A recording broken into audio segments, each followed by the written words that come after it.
मध्य प्रदेश में आज से सरकारी स्कूल खुल जाएंगे। आगामी 3 दिन तक प्रदेश में प्रवेश उत्सव मनाया जाएगा। मुख्यमंत्री डॉक्टर मोहन यादव भोपाल के शासकीय सुभाष उत्कृष्ट उच्चतर माध्यमिक विद्यालय पहुंचकर अभियान का शुभारंभ करेंगे। और आपको बता दें, राज्य स्तरीय कार्यक्रम में नव प्रवेशी बच्चों का स्वागत किया जाएगा। स्कूल चले हम अभियान कुछ समय बाद मुख्यमंत्री मोहन यादव सुभाष स्कूल में आएंगे, जो राजधानी भोपाल में है, और यहाँ पर उसकी शुरुआत करेंगे। आप तस्वीरें देख सकती हैं जहाँ पर मैं मौजूद हूँ। यहाँ पर तैयारियाँ जो हैं पूरी कर ली गए हैं। जो बच्चे आज स्कूल चले हम अभियान में प्रवेश ले रहे हैं वो बच्चे अब आने शुरू हो चुके हैं। ये जो स्कूल चले अभियान है सुभाष उच्चतर माध्यमिक विद्यालय राजधानी भोपाल में जो है वहाँ पर है। लगभग 9:30 बजे मुख्यमंत्री मोहन यादव आएंगे और इस अभियान की शुरुआत करेंगे। मैं आगे भी जाऊंगा, जो बच्चे हैं उनसे बातचीत भी करूंगा। और ये बच्चे जो आ रहे हैं, क्या नाम है आपका? पूजा मिश्रा। कौन सी क्लास में पढ़ती हैं? 11th। अच्छा, आज पहला दिन है? यस। अच्छा, कैसा लग रहा है? मुझे बहुत अच्छा लग रहा है। मुख्यमंत्री आने वाले हैं, पता है? हाँ। क्या नाम है आपका? क्या नाम? प्राची माजी। कौन सी क्लास में पढ़ती हैं? 12th में। कैसा लग रहा है पहले दिन स्कूल में? बहुत अच्छा लग रहा है। अच्छा, देखिए ये एक एक करके बच्चियां हैं जो पहले दिन स्कूल में आ रही हैं और इनका यही कहना है कि बहुत अच्छा लग रहा है। जहां पर कार्यक्रम होगा उसका भी मैं यहाँ दिखा देता हूँ। ये सामने एक बड़ा सा मंच बनाया गया है, इधर ही कार्यक्रम होगा। आज कार्यक्रम होगा और इन राज्य स्तरीय कार्यक्रम है, और इसके बाद कल इनको पाठ्यक्रम जो सामग्रियाँ हैं वो दी जाएंगी इन बच्चों को। और आप बच्चों की तादाद देख सकते हैं, एक एक करके बच्चों का आना जो है शुरू हो चुका है। कुछ बच्चियों से मैं और बातचीत करूँगा। क्या नाम है आपका? अलीमा। कौन सी क्लास में पढ़ती हैं? 11th। अच्छा, तो इससे पहले यही 10th में थी या पहली बार इसमें प्रवेश ले रही हैं? नहीं, पहले से ही। अच्छा, पहले पढ़ाई कर रही हैं। चलिए, तो ये बच्चियां हैं जो लगातार देखिए बड़ी से बड़ी लाइन लगी है, और यही मुख्यमंत्री मोहन यादव आएंगे और इनको प्रवेश जो होगा तो इनका स्वागत करेंगे। पहला दिन होगा और ये बड़ा अभियान, स्कूल चले हम अभियान बड़ा अभियान माना जाता। तस्वीरें देख सकती हैं, एक बड़ा मंच बना है जहाँ पर खुद शिक्षा मंत्री भी होंगे, मुख्यमंत्री मोहन यादव होंगे, और मोहन सरकार के कई और दिग्गज मंत्री भी मौजूद होंगे। यहाँ पर जो अभियान की तैयारियां हैं, जो मंच की तैयारियां हैं वो पूरी कर ली गई हैं। आप तस्वीरें देख सकते हैं बच्चों का, इधर पूरे जो बच्चे हैं अलग अलग क्लास के बच्चे हैं वो आ चुके हैं और बैठना शुरू हो चुके हैं। कल जो है, कल इन्हें शिक्षा की जो शिक्षा की सामग्री है, पाठ्यक्रम की जो सामग्री है वो वितरित की जाएगी। और फिर ये अभियान कैसे सफल बनाया जाए, क्योंकि बच्चों को कैसे स्कूल प्रवेश दिलाया जाए, बच्चे स्कूल ज़्यादा से ज़्यादा पहुँचे, पूरा अभियान उसी के तहत चलाया जा रहा है। राजधानी भोपाल में नहीं बल्कि ये राज्य स्तरीय कार्यक्रम। और चलिए आगे बढ़ेंगे, अगली खबर का रुख करेंगे। जम्मू कश्मीर में हुई आतंकी वारदात और सुरक्षा एजेंसियों के इनपुट के बाद अब एक बार फिर से सरकार सक्रिय हो गई है। गृह मंत्री अमित शाह ने हाई लेवल मीटिंग की है, जिसमें जम्मू कश्मीर के उपराज्यपाल, सेना के अधिकारी, राष्ट्रीय सुरक्षा सलाहकार अजीत डोभाल समेत तमाम सुरक्षा अधिकारी मौजूद रहे। जिसके बाद अब वैष्णो देवी में हुए आतंकी हमले की जाँच NIA को करने के आदेश दिए गए हैं। इसके बाद एक बार फिर घाटी में तमाम एजेंसियां और सेना एक्टिव हो गई है। ये रिपोर्ट देखिए। जम्मू कश्मीर में एक बार फिर हलचल तेज हो गई है। आतंकवाद ने एक बार फिर सिर उठाया है। तो वहीं बीते 15 जून को हुए आतंकी हमले के मामले में अब गृह विभाग ने NIA के हाथ में सौंप दी है इसकी जांच। गृह मंत्रालय के आदेश के बाद नई FIR दर्ज कर दी गई है। ये कदम अमित शाह की हाई लेवल मीटिंग के बाद उठाया गया। NIA ने इस मामले में UAPA के तहत मामला दर्ज किया है। NIA हर पहलू पर मामले की जांच करेगा ताकि ये पता लगाया जा सके कि हमले के पीछे कोई बड़ी साजिश तो नहीं। पिछले हफ्ते जम्मू कश्मीर में पुलिस ने आतंकी हमले की जांच के सिलसिले में कुल 50 संदिग्धों को हिरासत में लिया है और उनसे पूछताछ की है। 9 जून को आतंकियों ने शिवखोड़ी मंदिर से माता वैष्णो देवी मंदिर जा रही 53 सीटों वाली बस पर गोलीबारी की। इससे वो सड़क से उतरकर गहरी खाई में गिर गई। बस में यूपी, राजस्थान और दिल्ली के तीर्थयात्री सवार थे। इस हादसे में 9 लोगों की जान चली गई, वहीं 42 लोग घायल हो गए थे। जम्मू कश्मीर पुलिस ने हमले में शामिल 3 आतंकियों में से एक का स्केच जारी भी किया।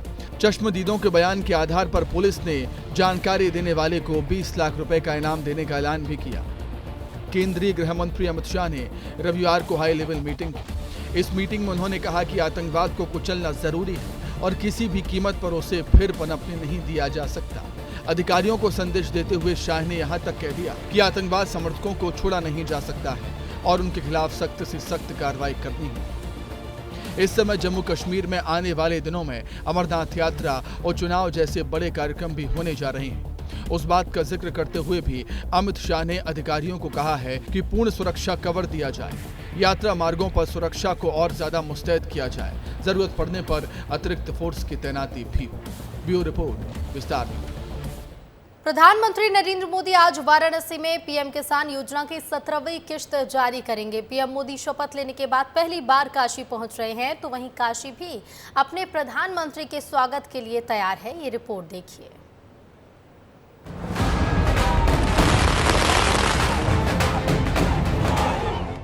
प्रधानमंत्री नरेंद्र मोदी मंगलवार 18 जून 2024 को वाराणसी में पीएम किसान योजना की 17वीं किस्त जारी करेंगे। तीसरी बार प्रधानमंत्री नरेंद्र मोदी ने जब कार्यभार संभाला तो सबसे पहले देश के किसानों को सम्मान निधि योजना का तोहफा ही दिया था और किस्त के दस्तावेजों पर अपने हस्ताक्षर किए थे। किसान सम्मान निधि की 17वीं किस्त में 9 करोड़ 26 लाख से अधिक किसानों को 20,000 करोड़ रुपए से अधिक का लाभ मिलने वाला है। इसके अलावा प्रधानमंत्री कृषि सखी के रूप में प्रशिक्षित हुए 30,000 से अधिक SHG को पैरा एक्सटेंशन कार्यकर्ताओं के रूप में काम करने के लिए प्रमाण पत्र भी वितरित किया जाएगा, ताकि वे पैरा विस्तार कार्यकर्ताओं के रूप में काम कर सकें और साथ ही किसानों की खेती में मदद भी कर सकें। मोदी 3.0 में किसान सम्मान निधि की 17वीं किस्त जारी हो रही है, जहां पर 9 करोड़ 26 लाख से अधिक किसानों को लाभ मिलने वाला है, तो वहीं किसानों को 20,000 करोड़ रुपए से भी अधिक का फायदा होने वाला है। केंद्रीय कृषि मंत्री शिवराज सिंह चौहान ने बताया कि प्रधानमंत्री पद की शपथ लेने के बाद पीएम मोदी ने सबसे पहले पीएम किसान योजना की 17वीं किस्त किसानों के खाते में ट्रांसफर की। पीएम वाराणसी जाकर किसानों के खाते में सम्मान निधि के पैसे ट्रांसफर करने वाले हैं, लेकिन इस योजना से अब तक कितने लोगों को लाभ पहुंचा है, एक बार जरा वो भी देख लेते हैं। दरअसल इस योजना की शुरुआत 1 फरवरी 2019 को हुई थी और अब तक इस योजना की 16 किस्तें जारी हो चुकी हैं। हर साल 3 किस्तों में किसानों को 6,000 रुपए दिए जाते हैं और इस योजना से अब तक 11 करोड़ से अधिक किसानों को 3 करोड़ 4 लाख रुपए से अधिक का लाभ मिल चुका है। 18 जनवरी को पीएम तीसरी बार प्रधानमंत्री बनने के बाद पहली बार वाराणसी आएंगे। शाम 4:15 पर वाराणसी से ही किसानों के खाते में किसान सम्मान निधि की राशि डालेंगे और 6:15 बजे काशी विश्वनाथ मंदिर में पूजन और दर्शन करने वाले हैं। ब्यूरो रिपोर्ट, विस्तार न्यूज। मध्य प्रदेश के बड़े शहरों में मॉल, रेस्टोरेंट, आईटी सेक्टर, मुख्य बाजार और बिजनेस सेंटर अब 24 घंटे 7 दिन खुले रहेंगे। इसकी जानकारी देते हुए सीएम डॉक्टर मोहन यादव ने पोस्ट भी किया है। 24 घंटे बाजारों के खुलने से प्रदेश को क्या कुछ फायदा मिलेगा, इस रिपोर्ट से समझिए। को क्या कुछ फायदा मिलेगा, ये भी जान लीजिए।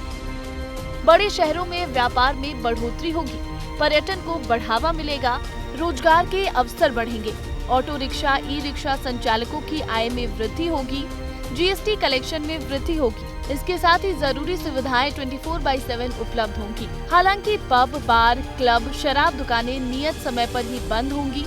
दिल्ली, महाराष्ट्र, कर्नाटक, हरियाणा, हिमाचल प्रदेश, उत्तराखंड और तेलंगाना के बाद अब मध्य प्रदेश देश का 7वां राज्य बन जाएगा, जहां 24 घंटे व्यापारिक गतिविधियों का संचालन होगा। मध्य प्रदेश सरकार को उम्मीद है कि इससे रोजगार के नए अवसर उपलब्ध होंगे और राजस्व में भी वृद्धि होगी। ब्यूरो रिपोर्ट, विस्तार न्यूज। बृजमोहन अग्रवाल ने विधायकी से इस्तीफा दे दिया है। फिलहाल वो मंत्री पद पर बने हुए हैं, लेकिन इसका फैसला उन्होंने मुख्यमंत्री और प्रधानमंत्री पर छोड़ा है। बृजमोहन अग्रवाल छत्तीसगढ़ की राजनीति में एक बड़ा नाम है, लिहाजा राजनीति तो होनी ही है।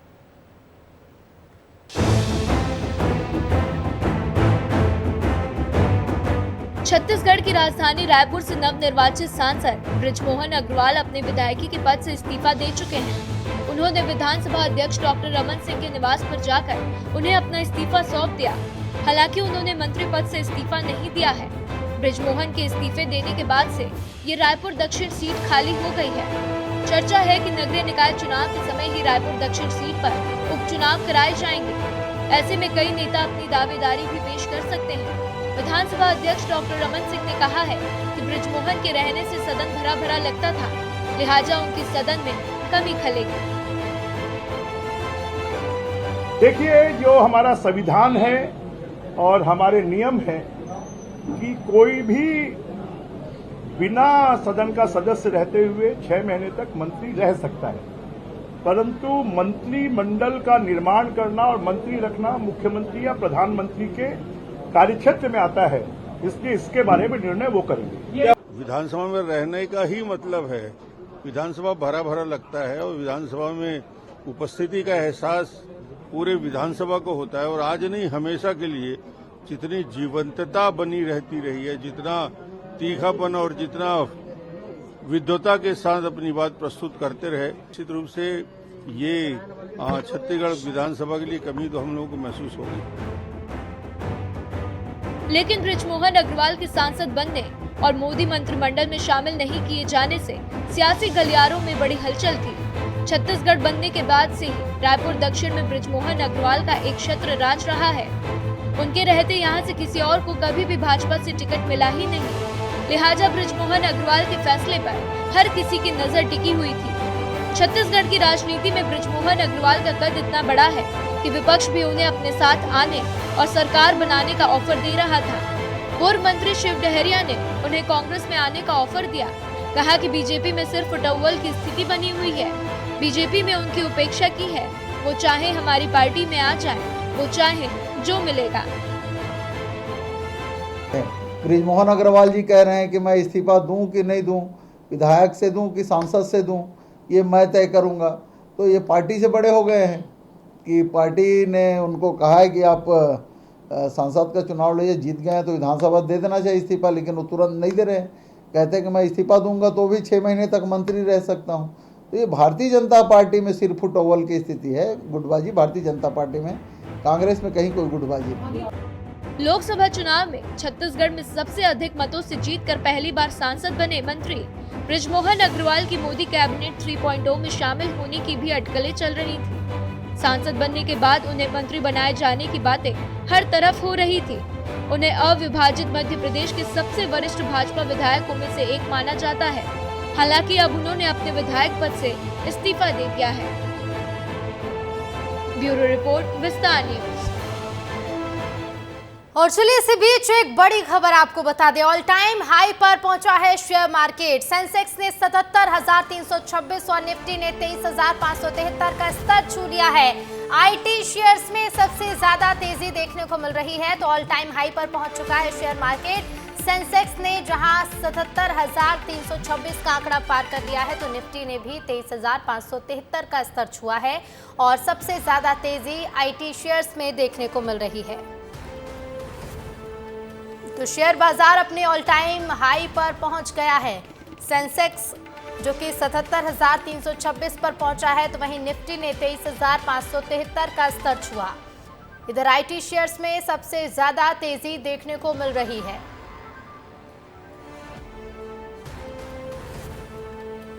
केंद्र सरकार में मंत्री बनाए जाने के बाद शिवराज सिंह चौहान ने विधानसभा की सदस्यता से इस्तीफा दे दिया है, जिसके बाद पूर्व मुख्यमंत्री और वर्तमान कृषि मंत्री शिवराज सिंह चौहान का एक भावुक संदेश सामने आया। शिवराज सिंह चौहान ने वीडियो संदेश जारी करते हुए कहा कि आज मैं बहुत भावुक हूं। आज मैं बहुत भावुक हूं। मैंने मध्य प्रदेश विधानसभा की सदस्यता से त्याग पत्र दिया है। मैं बुधनी से विधायक था और बुधनी विधानसभा क्षेत्र की जनता मेरे रोम रोम में रमती है, मेरी हर सांस में बसती है। मैंने बुधनी से ही अपने सार्वजनिक जीवन का प्रारंभ किया था। बचपन से ही आंदोलन और फिर जनता का प्यार लगातार मिलता चला गया। इसी बुधनी विधानसभा क्षेत्र से मैं 6 बार विधायक रहा। सांसद के चुनाव में भी 6 बार इस जनता ने भारी बहुमत से मुझे जिताया। पिछला विधानसभा का चुनाव मैं रिकॉर्ड 1,05,000 वोटों से जीता था और अभी लोकसभा में इसी जनता ने मुझे 1,46,000 वोटों से जिताया। इस जनता की सेवा मैंने पूरे मन से की है, क्योंकि जनता की सेवा ही मेरे लिए भगवान की पूजा है। और इस जनता ने भी मुझे भरपूर प्यार दिया है, आशीर्वाद दिया है। जनता के इस प्यार पर मेरा पूरा जीवन न्योछावर है और अपनी संपूर्ण क्षमता के साथ मैं जनता की सेवा में लगा रहूँगा। अपने प्राणों से प्रिय जनता को बारंबार प्रणाम। और इधर भोपाल में बीजेपी कोर कमेटी की बैठक हुई, जिसमें बीजेपी के तमाम बड़े नेता और पदाधिकारी मौजूद रहे। इस दौरान बैठक में जहां लोकसभा चुनाव के परिणामों को लेकर मंथन किया गया, तो वहीं आगामी समय में किए जाने वाले कार्यक्रमों को लेकर भी चर्चा की गई। इस दौरान मध्य प्रदेश के डिप्टी सीएम राजेंद्र शुक्ला से विस्तार न्यूज ने खास बातचीत की। क्या कुछ उन्होंने कहा है, आइए आपको सुनवाते हैं। राजेंद्र शुक्ला जी हैं, बैठकों में लगातार रहे, हम उनसे जानेंगे बैठक का एजेंडा क्या था और कार्यकर्ताओं का कैसे उत्साहवर्धन किया गया। सर देखिए, बैठक के कुल मिला के पार्टी में हमेशा से इस प्रकार की बैठकें होती रही हैं। चुनाव के पहले भी, बाद में भी हम लोग समीक्षा करते हैं, अनुभवों को एक दूसरे से साझा करते हैं, तो उस प्रकार की एक ये रूटीन बैठक थी। सर 21 तारीख को योग दिवस है, उसकी भव्य और दिव्य तैयारी हो रही है, उस पर भी हम जानना चाहेंगे। पूरी दुनिया 21 जून को योग के लिए तैयारी करती है, इसमें मोदी जी का विशेष श्रेय है। 10 वर्ष पहले उन्होंने विश्व योगा दिवस के रूप में दुनिया को सहमत किया और संगठन के स्तर पर भी और सरकार के स्तर पर भी और स्वयंसेवी संगठन भी व्यापक तौर से योग दिवस मनाने की तैयारी कर रहे हैं। आज तो मुझे मालूम पड़ा कि भोपाल के कैंपियन में एक एनजीओ के द्वारा जो बंसल ग्रुप से जुड़ा हुआ है, 2000 लोग एक साथ वहाँ पे योग करने वाले हैं। साथ ही उन्होंने कहा कि बैठक को लेकर अधिकृत तो नहीं कहेंगे, लेकिन कार्यकर्ताओं के कहीं ना कहीं उत्साहवर्धन के लिए बैठक थी। योग दिवस पर खास फोकस है भाजपा का, उस बारे में भी उन्होंने बताया। श्याम सिंह तोमर, कैमरा पर्सन राजा राम के साथ, विस्तार न्यूज़ के लिए। और भोपाल में बीजेपी कोर कमेटी की बैठक हुई, जिसमें बीजेपी के तमाम बड़े नेता और पदाधिकारी मौजूद रहे। इस दौरान बैठक में जहां लोकसभा चुनावों के परिणामों को लेकर मंथन किया गया, तो वहीं आगामी समय में किए जाने वाले कार्यक्रमों को लेकर भी चर्चा की गई। बैठक के दौरान योग दिवस की तैयारियों पर भी मंथन किया गया और इस दौरान विस्तार न्यूज ने खास बातचीत की डिप्टी सीएम जगदीश देवड़ा से। उन्होंने क्या कुछ कहा, ये आपको सुनवाते हैं। इस समय जगदीश देवड़ा जी हमारे साथ में, बैठक में निरंतर बने रहे, हम उनसे जानेंगे बैठक में क्या एजेंडा था, क्या मुद्दा था और आगे की रणनीति क्या है, रोड मैप क्या है। सर क्या स्थिति रही? चुनाव जीते हैं, खुशी की बात है, इसलिए कार्यकर्ताओं के बीच में जाना है, बात करना है, धन्यवाद देना है, काम किया है उन लोगों ने, यही संगठनात्मक दृष्टि से विचार विमर्श हुआ, बातचीत हुई। सर योग दिवस को लेकर भी बात रही, आयोजन बड़ा भव्य और दिव्य करना है। भव्य, अच्छे बड़े स्तर पर कार्यक्रम करना है और सबको उसमें भागीदारी निभाना है।